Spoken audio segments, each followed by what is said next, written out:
আমরা মুর্শিদাবাদে ঘর জ্বালাতে ব্যস্ত। আমরা সব সময় যেন নিজেদের মধ্যে লড়তে থাকি। দিনটা 22শে এপ্রিল 2025 দুপুর 1:30 পেহেলগামের বেসারন ভ্যালিতে ঘুরে বেড়াচ্ছিল বহু পর্যটক। তাদের মধ্যে কেউ বা এসেছিল ফ্যামিলির সাথে ছুটি কাটাতে, কেউ বা এসেছিল বিয়ের পরে হানিমুনে। কিন্তু কারো কল্পনাতেও ছিল না যে একটু পরে তাদের সাথে কি ঘটতে চলেছে, যা তাদের জীবনকে পুরোপুরিভাবে বদলে দেবে। এবং আমাদের দেশ ভারতবর্ষ এমন কি দৃশ্য দেখবে যেটা আর কোনোদিন ভুলতে দেবে না ভারতবাসীকে। সেখানকার স্থানীয় দোকানদাররা সেদিন খুশির সাথে ট্যুরিস্টদের সাথে চা, ম্যাগি এসব বিক্রি করছিল। ঠিক তখনই জঙ্গল থেকে বেরিয়ে আসে সেনাবাহিনীর পোশাক পরা কিছু লোক।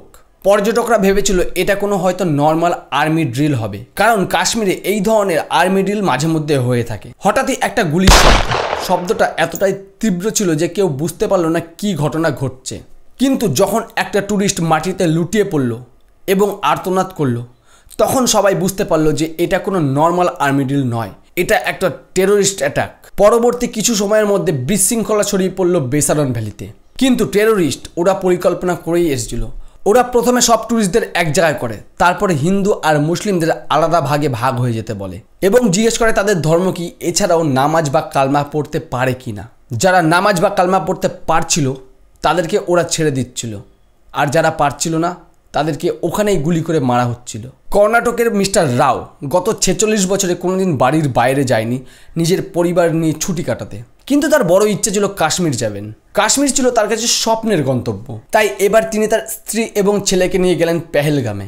কিন্তু কে জানতো এই প্রথমবার কাশ্মীরই হয়তো তার জীবনের শেষবার কাশ্মীর, অথবা তার জীবনটাই এখানে শেষ। টেরোরিস্টরা একের পর এক হত্যা করতে করতে চলে আসে মিস্টার রাওয়ের কাছে এবং মিস্টার রাওয়ের মাথায় বন্দুক ঠেকিয়ে জিজ্ঞেস করা হলো, আপনি হিন্দু না মুসলিম? যখন মিস্টার রাও বলল আমি হিন্দু, কোনো কথা শোনা হলো না, সোজা মাথায় গুলি। মিস্টার রাওয়ের স্ত্রী পুরোপুরি ভেঙে পড়লেন এবং তিনি জঙ্গিদেরকে বললেন, আমাকেও মেরে ফেলো, আমি আর আমার সন্তান বেঁচে থেকে কি করব। তখন এক টেরোরিস্ট তাকে বলল, না, আমরা আপনাকে মারব না, আপনি যান দেশে, আপনার সরকারকে বলুন আমরা এখানে কি করছি, কিভাবে করছি। কারণ সন্ত্রাসবাদীরা চাইছিল এই খবর পুরো দেশে ছড়িয়ে পড়ুক এবং পুরো দেশে একটা আতঙ্কের সৃষ্টি হোক। এই ঘটনার সময় সেখানে উপস্থিত ছিল এক কাশ্মীরের স্থানীয়, নাম সৈয়দ আদিল হোসেন। তিনি একজন ঘোড়সাওয়ার, বয়স মাত্র 28। তিনি এই ঘটনা থেকে সব ট্যুরিস্টদের বলেন আপনারা পালান, এবং নিজে না পালিয়ে তিনি যান টেরোরিস্টদের কাছে এবং বলেন যে এরা আমার আত্মীয়, এরা আমার মেহমান, আপনারা এদেরকে মারবেন না। তখনও যখন টেরোরিস্টরা তার কথা না শোনে, তখন আদিল হোসেন এক টেরোরিস্টের বন্দুক কেড়ে নিতে যায় এবং তাদের সাথে একটু ধস্তাধস্তি হয়। কিন্তু পাশে থাকা টেরোরিস্টরা আদিলকেও ছাড়েনি, আদিলকেও গুলি করে হত্যা করে। আর এই আদিলের জন্য বেঁচে গেল বহু পর্যটক, যারা সেইটুকু টাইমে সেখান থেকে পালাতে সক্ষম হয়েছিল। সৈয়দ আদিল হোসেন নিজের জীবনের বিনিময়ে বাঁচিয়ে দিলেন কিছু অপরিচিত মানুষের প্রাণ, যাদেরকে তিনি এর আগে কোনোদিন দেখেননি, চিনতেনও না। না ছিল তার কাছে তারা কেউ খুব কাছের মানুষ, না ছিল তারা কেউ তার আত্মীয়। এই পুরো হামলায় মৃত্যু হয়েছে 28 জনের এবং বহু মানুষ আহত হয়েছে। যাদের মৃত্যু হয়েছে তাদের মধ্যে কেউ ছিল নৌবাহিনীর অফিসার, কেউ বা ছিল ইন্টেলিজেন্স ব্যুরোর অফিসার। সব থেকে দুঃখজনক ব্যাপার হলো এরা কেবলমাত্র এখানে ঘুরতে এসেছিল, কেউ নিজের হানিমুনে, কেউ বা পরিবার নিয়ে ঘুরতে। এই হামলার দায় স্বীকার করে TRF, দ্য রেজিস্ট্যান্স ফ্রন্ট, যা আসলে তস্করি তৈবা জঙ্গি সংগঠনের একটা ছোট্ট গ্রুপ।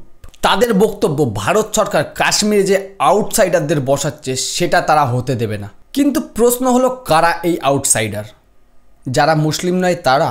এই হামলা ভারতের উপর আক্রমণ, এই হামলা ভারতের ধর্ম নিরপেক্ষতার উপরে আক্রমণ। হামলার পর গোটা দেশের রাগের স্রোত বইছে। পেহেলগামের সেই ঘোড়া, সেই সেলফি পয়েন্ট, সেই ছোট ছোট আনন্দের মুহূর্তগুলো এখন রক্তে রঞ্জিত। যেখানে মানুষ হানিমুনে যেত সেখানে এখন মানুষ তার প্রিয়জনের রক্ত মুছছে। এখন পুরো ভারতবর্ষ কাশ্মীর যেতে ভয় পাচ্ছে, আর সেখানকার স্থানীয়দের যে রুটি রুজি ছিল সেটা এক নিমেষে শেষ হয়ে গেল। আর আতঙ্কবাদীরা ঠিক এই জিনিসটাই চাইছিল, যে ভারতের ভেতরে একটা অরাজকতা সৃষ্টি হোক এবং কাশ্মীর নিয়ে সবাই ভয়তে থাকুক। 370 ধারা ওঠার পর এই প্রথমবার কাশ্মীরে হামলা হলো, আর আতঙ্কবাদীরা ঠিক এইটাই চেয়েছিল। আমার এই ভিডিও কোনো ধর্মকে টার্গেট করার জন্য বানানো নয়, কারণ প্রতিটি ধর্মে রয়েছে সৈয়দ আদিল হোসেনের মতো একজন মানুষ, যার কাছে ধর্মের থেকে মানবতা আগে। তিনি কিন্তু ট্যুরিস্টদের ধর্ম জিজ্ঞেস করে তাদের বাঁচাতে যাননি। তিনি একবারও ভাবেননি যে কে হিন্দু বা কে মুসলিম। তিনি শুধু মানবতার খাতিরে বাঁচাতে গেছিলেন ভারতবাসীকে। সবশেষে একটাই কথা বলবো, এই হামলা কোনো সাধারণ হামলা নয়, এটা একটা আন্তর্জাতিক ষড়যন্ত্র যাতে ভারতবর্ষের সাম্প্রদায়িক উত্তেজনা সবসময় ছড়িয়ে থাকে এবং আমরা নিজেদের মধ্যে সবসময় লড়তে থাকি। হ্যাঁ, এটাই চায় আতঙ্কবাদীরা। আর আমরা সেটাই করছি, আমরা সেটা করতেই ব্যস্ত। আমরা মুর্শিদাবাদে ঘর জ্বালাতে ব্যস্ত, আমরা মসজিদে রামের ঝান্ডা লাগাতে ব্যস্ত, আমরা বাস থেকে হনুমানজির ঝান্ডা খুলে দিতে ব্যস্ত। আর ওরা এটাই চায় যে ভারতের সাম্প্রদায়িক উত্তেজনা সবসময় বজায় থাকুক, আমরা সবসময় যেন নিজেদের মধ্যে লড়তে থাকি। আশা রাখি ভারত সরকার এসব জঙ্গিদের খুব জলদি শেষ করবে এবং একটা সুন্দর ভারত গঠন করবে।